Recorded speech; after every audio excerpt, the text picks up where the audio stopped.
El tema Los fundamentos pedagógicos y psicológicos del proceso de enseñanza-aprendizaje constructivista fue elaborado a través de la compilación de distintas lecturas y documentos de distintos autores. Definición de los fundamentos pedagógicos y psicológicos del proceso de enseñanza-aprendizaje constructivista. El constructivismo surge como una corriente epistemológica preocupada por discernir los problemas de la formación del conocimiento humano, planteando que los seres humanos son producto de su capacidad para adquirir conocimientos y para reflexionar sobre sí mismos. Este hecho permite anticipar, explicar y controlar la naturaleza y construir la cultura, asumiendo que el conocimiento se construye activamente por el sujeto y no es adquirido de manera pasiva por el ambiente. Bajo las premisas mencionadas, los postulados del enfoque constructivista se basan en la construcción del conocimiento y están referidos a la existencia y prevalencia de procesos activos de construcción del conocimiento, en donde el sujeto da aportes cognitivos a sus procesos de conocer. Es entonces que el alumno es constructor de sus propios procesos de aprendizaje a partir de sus conocimientos previos, sus experiencias y la ayuda de la enseñanza mediada por el docente. Enfoques constructivistas. El enfoque psicogenético pone énfasis en la autoestructuración. Su competencia cognitiva está determinada por su nivel de desarrollo intelectual. Presenta un equilibrio en cuanto a la generación de conflictos cognitivos y la reestructuración conceptual. Solo aprenden los sujetos en transmisión mediante abstracción reflexiva y cualquier aprendizaje depende del nivel cognitivo inicial del sujeto. Se caracteriza porque el alumno es el constructor de esquemas y estructuras operatorias. El docente es el facilitador del aprendizaje y el desarrollo. La enseñanza es indirecta por descubrimiento y el aprendizaje está determinado por el desarrollo de su nivel cognitivo. Enfoque cognitivo. Está basado en la teoría auswelliana del aprendizaje verbal significativo. Representan el conocimiento bajo esquemas cognitivos o teorías implícitas y modelos mentales episódicos. Ponen énfasis en el desarrollo de habilidades del pensamiento, el aprendizaje significativo y la solución de problemas. Se caracteriza porque el alumno es procesador activo de la información. El docente es organizador de la información, estableciendo pautas cognitivas para promover las habilidades del pensamiento y aprendizaje. La enseñanza, a través de la inducción de conocimientos esquemáticos, significativos y de estrategias o habilidades cognitivas, el cómo del aprendizaje. Y el aprendizaje está determinado por el conocimiento y las experiencias previas. Enfoque sociocultural. Se da cuando el aprendizaje está situado en el contexto de las comunidades de práctica. Existe un aprendizaje de mediadores. Se efectúa un énfasis en el aprendizaje guiado y cooperativo y la enseñanza recíproca. Su evaluación es dinámica y en contexto. Está caracterizada porque el alumno efectúa la apropiación o reconstrucción de saberes culturales. El docente realiza la labor de mediación por ajuste de la ayuda pedagógica. La enseñanza se da por la transmisión de funciones psicológicas y saberes culturales mediante interacción en zonas de desarrollo próximo. Y el aprendizaje se produce con la interiorización y apropiación de representaciones y el proceso. Principales autores del constructivismo. La psicología de la Gestalt. Sus fundadores son Wertheimer, Huller y Goffman. Wertheimer descubrió que las personas tienden a ver ciertos fenómenos no de forma objetiva, sino construyendo su propia percepción, como en el llamado fenómeno phi, en el cual dos luces que se encienden y se apagan de manera sincronizada son percibidas como una luz en movimiento. Kuller, estudiando el aprendizaje de los monos, demostró que la solución de un problema depende de la percepción de la totalidad de la situación y no de sus componentes aislados. Por ejemplo, un mono en una jaula de cuyo techo cuelga un banano coloca varias sillas una sobre otra para así forzarse sobre ellas y alcanzar el alimento. Esto lo hacía sin pasar por el proceso de ensayo y error que proponían los conductivistas. Kafka escribió sobre los principios de la Gestalt y fue quien los introdujo a los psicólogos de los Estados Unidos. La frase que resume los principios gestálticos es: el todo es más que la suma de sus partes. Estos científicos demostraron que el ser humano percibe totalidades más que elementos separados y formularon varias leyes que describen la forma que tiene lugar la percepción. Leyes de Gestalt. Ley de figura-fondo. Fue promulgada después de analizar las respuestas a la pregunta: ¿ve usted en esta figura un florero o dos perfiles uno frente al otro? Esto depende de cuál parte del dibujo se ve primero como figura, que es la imagen principal, o como fondo, que es el contexto o parte secundaria. De acuerdo con la Gestalt, las personas tendemos a percibir el entorno de acuerdo con una figura y un fondo, lo cual determina en gran medida qué es lo que percibimos. Ley de cierre. Surge después de analizar la pregunta: ¿qué ve usted en esta imagen? ¿Una serie de rayas o una letra D? Los participantes lo que ven es una figura la cual está trazada una letra B con formas discontinuas. Y las respuestas fueron que aunque los trazos sean discontinuos, la mente tiende a cerrarlos, los espacios, por lo que se percibe la totalidad de la letra y no así los trazos. Ley de la proximidad. Surge tras la pregunta: ¿ve usted 32 círculos o 4 hileras de círculos? Esta ley establece que la mente humana tiende a agrupar los elementos cercanos. Como los círculos están más cercanos horizontalmente, se ve 4 filas. John Dewey. Su enfoque pragmático lo llevó a postular que la educación debía centrarse en el aprender haciendo, como parte de sus prácticas educativas. Consideró esencial el aprendizaje a partir de la interacción, así como involucrar a los alumnos en experiencias de aprendizaje auténticas, no sacadas de contexto, en donde tuvieran que realizar proyectos con sus propias manos.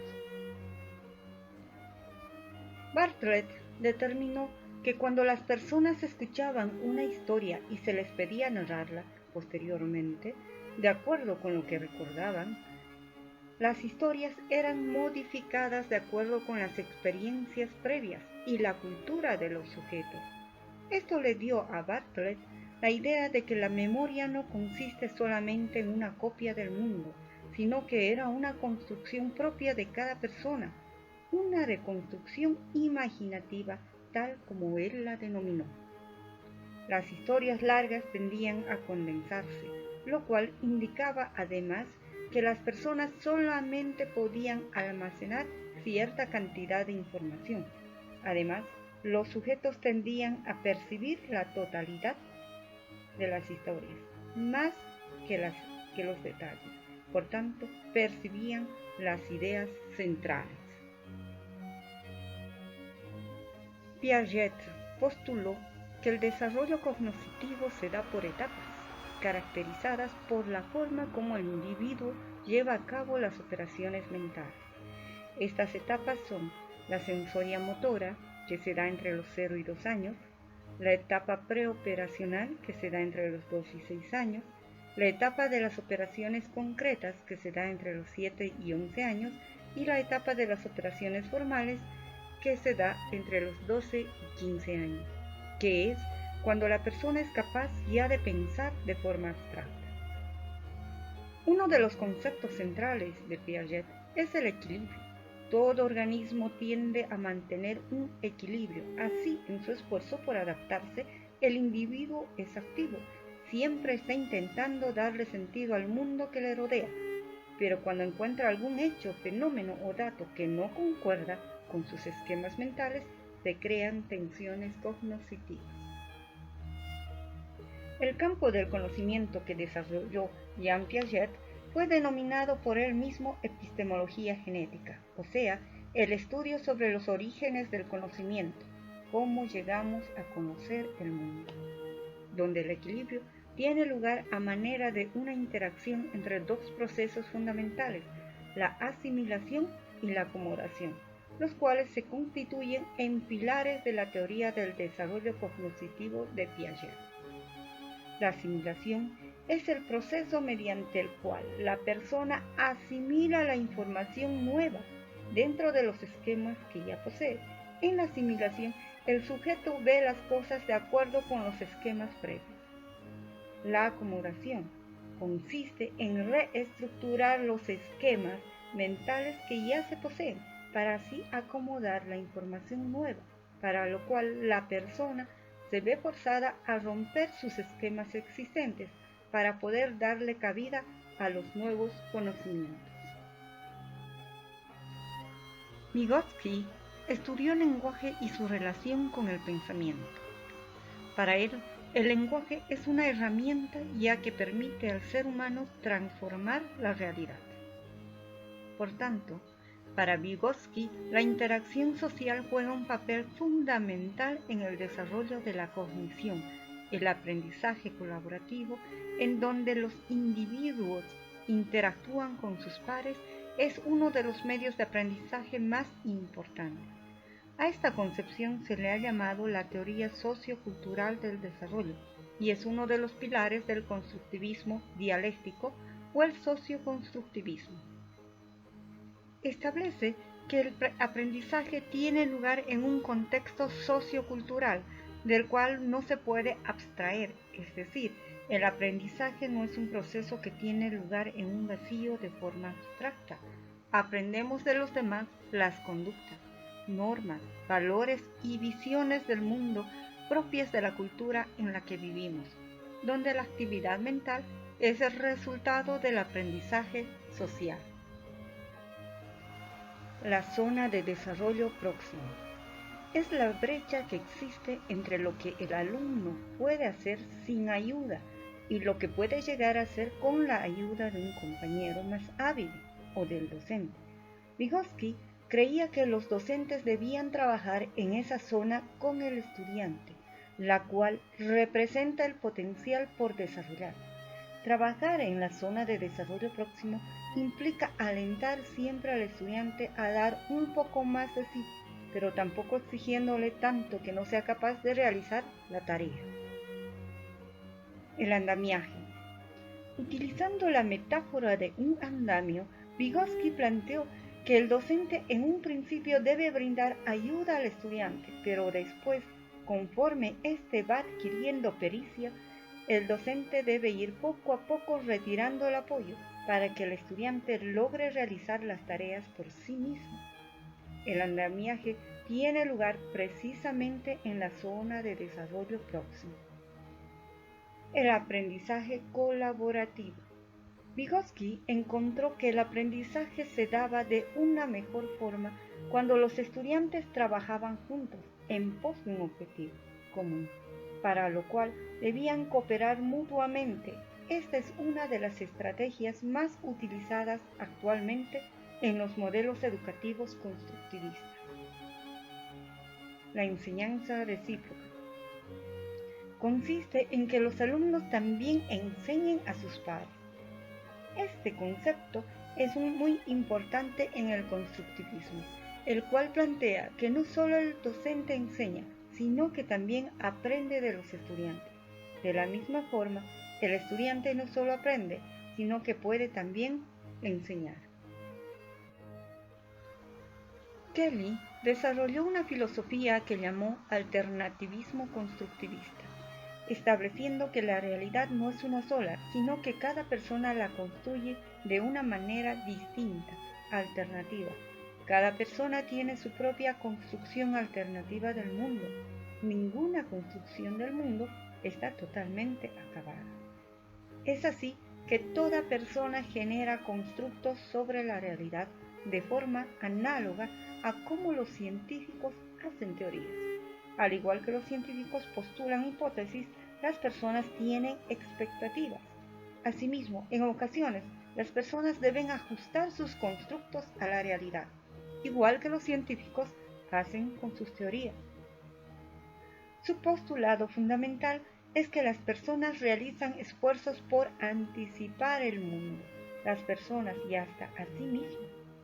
Esas anticipaciones están basadas en la experiencia previa de cada individuo, es decir, tendemos a ver las cosas de acuerdo con lo que ya conocemos. Conforme vamos teniendo experiencias, nos encontramos con que a veces las cosas no se ajustan a nuestros constructos, por lo que nos vemos en la obligación de adaptarnos o de reconstruir. Es aquí donde tiene lugar el aprendizaje. Los constructos tienen una estructura dicotómica o bipolar, reflejan conceptos opuestos, como bueno, malo, arriba, abajo, blanco, negro. Los constructos pueden ser verbales o no verbales. Incluso los niños muy pequeños tienen constructos sobre la realidad, como la noción de la madre y el extraño. O como la comida, que les gusta o la que no les agrada. Además, los constructos se organizan en estructuras muy complejas, algunas de las cuales se llamó constelaciones de constructos. Los seres humanos vamos así construyendo nuestra visión del mundo en redes. No obstante, algunos constructos están fuertemente enlazados entre sí, mientras que otros son relativamente independientes. Kelly contribuye a sentar las bases del constructivismo en base a los siguientes planteamientos. El ser humano es un ente activo en la construcción de conocimientos. Cada persona crea su propia visión del mundo, ya que intenta dar sentido a sus experiencias. Se debe respetar la diversidad, ya que las construcciones de cada quien dependen de muchos factores, como su cultura y sus experiencias previas. Brunner establece que el objetivo de la educación consiste en formar una persona autónoma, capaz de pensar por sí misma. En cuanto a la motivación para el aprendizaje, se centra en la motivación intrínseca, es decir, en el interés por la misma materia, antes que la motivación extrínseca basada en recompensas externas. En la teoría de Brunner se establece que la enseñanza debe basarse en la noción de aprendizaje por descubrimiento, facilitando las condiciones para que el estudiante descubra por sí mismo los conceptos. Brunner, al hablar sobre enseñar, expresaba que no es cuestión de conseguir que esa persona asimile los resultados a su mente. Antes que ello, consiste en enseñarle a participar en el proceso que hace posible el conocimiento. Enseñamos una materia no para producir pequeñas bibliotecas vivientes sobre este tema, sino para hacer que el estudiante piense matemáticamente por sí mismo, que considere los fenómenos como lo hace un historiador, que ocupe un lugar en el proceso de apropiación del conocimiento. El conocimiento es un proceso, no un producto. Novak desarrolló los mapas conceptuales, que son herramientas para representar de forma visual los conocimientos. Mediante relaciones entre los conceptos existen tres nociones básicas que sustentan la teoría de los mapas. Concepto: una regularidad o patrón percibido que es designado por una etiqueta o nombre. La preposición, que es la relación entre los conceptos. El aprendizaje, que es la construcción activa de nuevas preposiciones. Los mapas conceptuales se componen de figuras como óvalos que representan conceptos unidos mediante líneas o flechas, que son las preposiciones. Alberto Cañas ha producido un software llamado CMap Tools, mediante el cual los estudiantes pueden crear mapas conceptuales sobre cualquier materia, además de compartirlos con otras personas por medio de la Internet. Howard sentó las bases de la teoría de las inteligencias múltiples, en la cual no hay un concepto unitario de inteligencia, más bien los seres humanos poseen un conjunto de aptitudes o competencias relativamente autónomas una de otra, las cuales conforman la estructura del intelecto de la persona. La inteligencia es un potencial para la acción, no la acción misma. El aporte de Howard al constructivismo se basa en los siguientes puntos fundamentales derivados de su trabajo sobre inteligencias múltiples. Primero, la idea de que existe una diversidad de estilos de aprendizaje en las personas consolida la noción de que no es posible enseñar a todos los alumnos de la misma forma con un método uniforme. Segundo, la importancia de considerar otras habilidades en los estudiantes, además de las inteligencias tradicionales como la lógica matemática y la verbal. Las demás inteligencias cumplen un papel relevante en la sociedad y deben estimularse también. Tercero, la posibilidad de que el currículum de las escuelas y las universidades sea flexible en el sentido de desarrollar las diferentes inteligencias. Cuarto, la importancia de los factores intra e interpersonales para el desarrollo pleno del ser humano. Y por último, el objetivo de educar para la comprensión, no para la repetición de conceptos. La premisa fundamental de Ausubel es que el factor más importante en el aprendizaje es el conocimiento previo del aprendiz. El aprendizaje es significativo en la medida en que el estudiante puede integrarlo con sus conocimientos previos. Para Ausubel, durante el aprendizaje significativo tiene lugar un proceso denominado subsunción. La subsunción consiste en asimilar la nueva información de manera lógica dentro de la estructura cognitiva previa.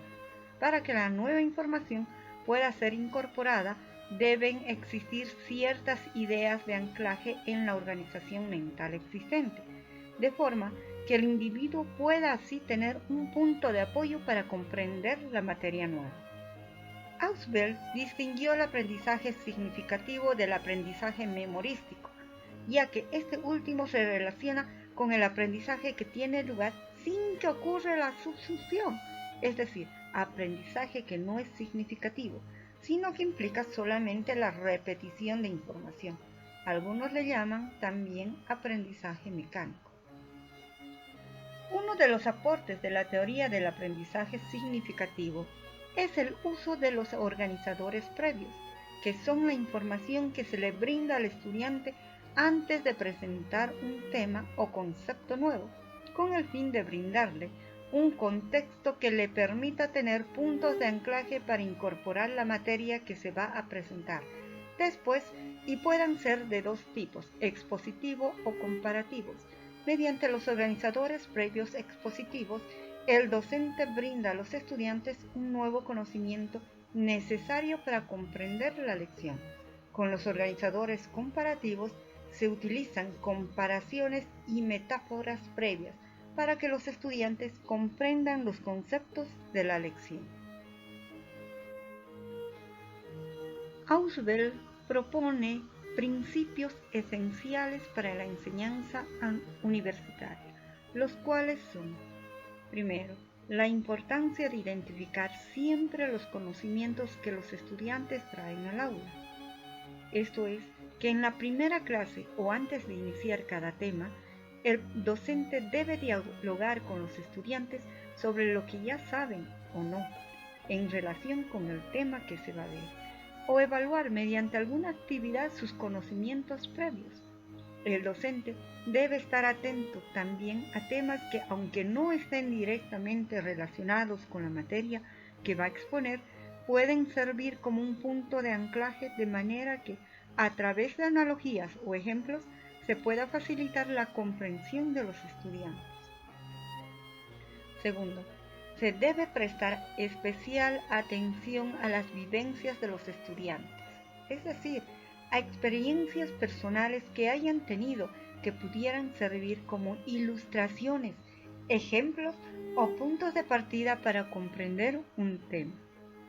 Tercero, los conocimientos se organizan de una forma jerárquica y lógica, en donde los conceptos más generales se van desagregando en otros más específicos. Es posible ayudar al estudiante a comprender un concepto específico cuando previamente evaluamos sus conocimientos y además le brindamos un organizador más general que le permita entender en dónde calza el nuevo concepto que intentamos explicarle. Cuarto, a partir de la teoría del aprendizaje significativo se han desarrollado estrategias como los mapas conceptuales, los cuales consisten en representaciones visuales de las estructuras de conocimiento. Los mapas conceptuales presentan la organización jerárquica de los conocimientos a través de gráficas que interrelacionan diferentes conceptos. Características del constructivismo. Mahoney plantea que el constructivismo descansa sobre 5 pilares. Primero, el papel activo del sujeto, principio que distingue el constructivismo de otros enfoques que conciben un sujeto pasivo que reacciona ante el influjo de los estímulos. Segundo, el orden, lo cual significa que el sujeto, al ser activo, constantemente intenta ordenar, dar sentido y significado a sus experiencias, es decir, trata de organizar la experiencia, tanto desde lo cognitivo como desde lo emocional, y encontrar patrones en ella. Tercero, el self, que hace referencia al aspecto individual, subjetivo y único de la experiencia. Cada persona construye su realidad y crea así un sentido de identidad. Cuarto, la relación entre lo social y lo simbólico. Los procesos de pensamiento están estrechamente relacionados con el intercambio social, en donde el sistema simbólico más importante es el lenguaje. Quinto, el desarrollo a lo largo de la vida.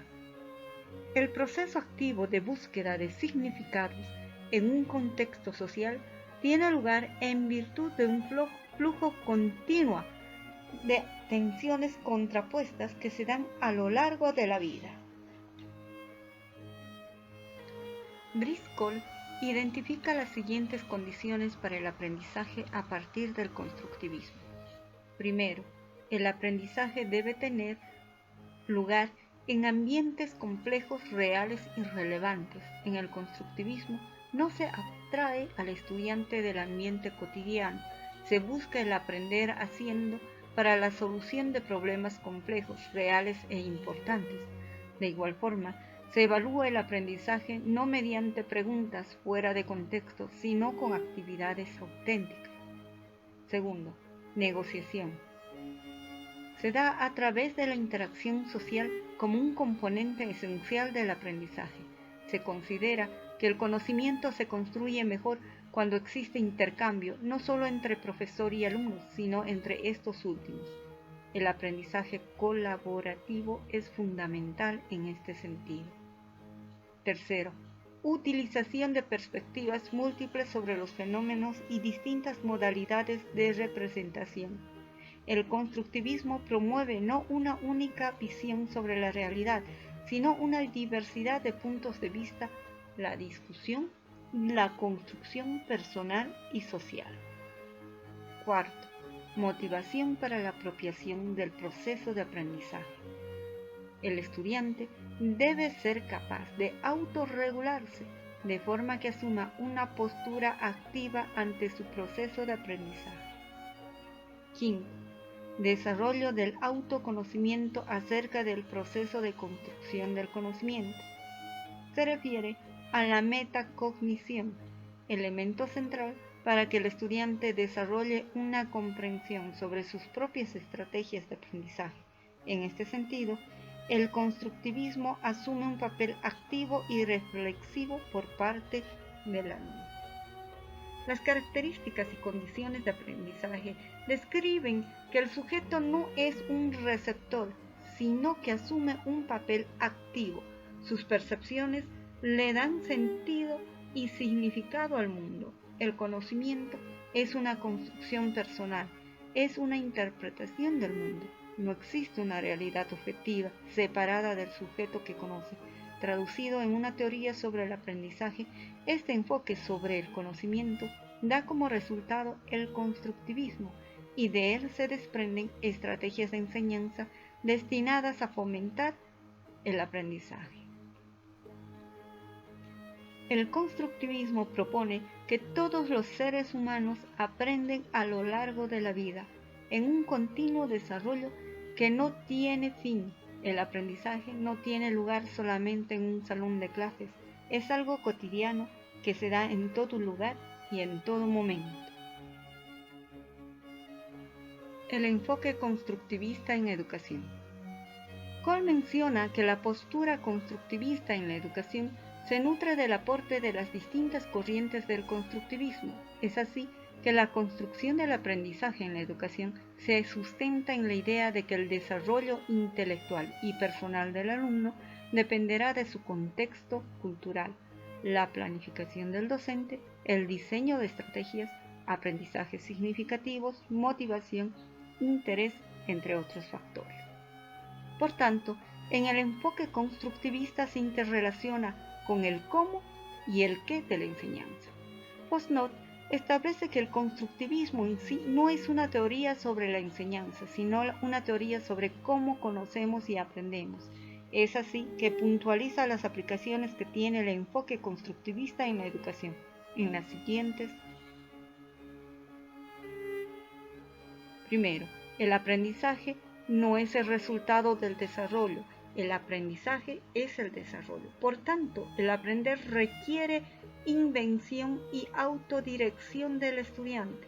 Es entonces que los docentes permiten a los alumnos hacer sus propias preguntas, generar sus propias hipótesis y modelos y someter a su prueba su viabilidad.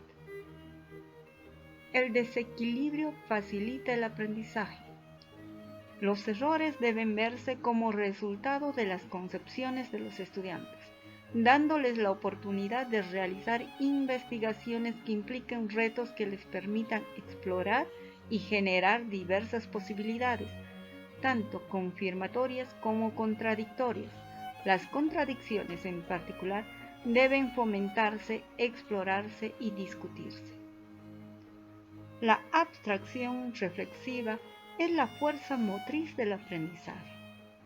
Los humanos son creadores de sentido, buscan organizar y generalizar a través de las experiencias de una forma representacional. Por tanto, se debe permitir la reflexión por medio de la escritura en una bitácora, su representación simbólica, así como la discusión de relaciones entre las experiencias para facilitar la reflexión abstracta. El diálogo en comunidad engendra un pensamiento más profundo. El aula se constituye en una comunidad discursiva implicada en la actividad, la reflexión y la conversación. Los estudiantes son responsables de defender, probar, justificar y comunicar sus ideas a la comunidad de clase.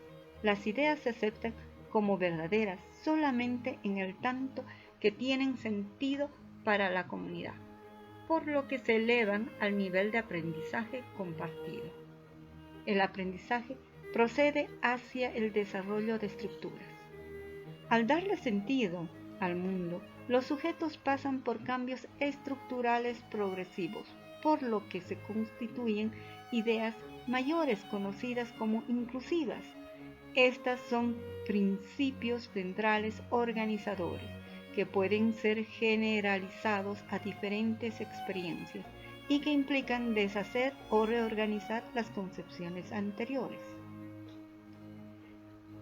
En un modelo constructivista, las prácticas educativas en contraposición al modelo tradicional se caracterizan por fomentar una relación más horizontal entre el docente y el alumno, la interacción entre los estudiantes, el pensamiento crítico, la discusión, el intercambio de opiniones y construcciones sobre los fenómenos, la participación activa, las experiencias de aprendizaje y las evaluaciones auténticas basadas en tareas reales.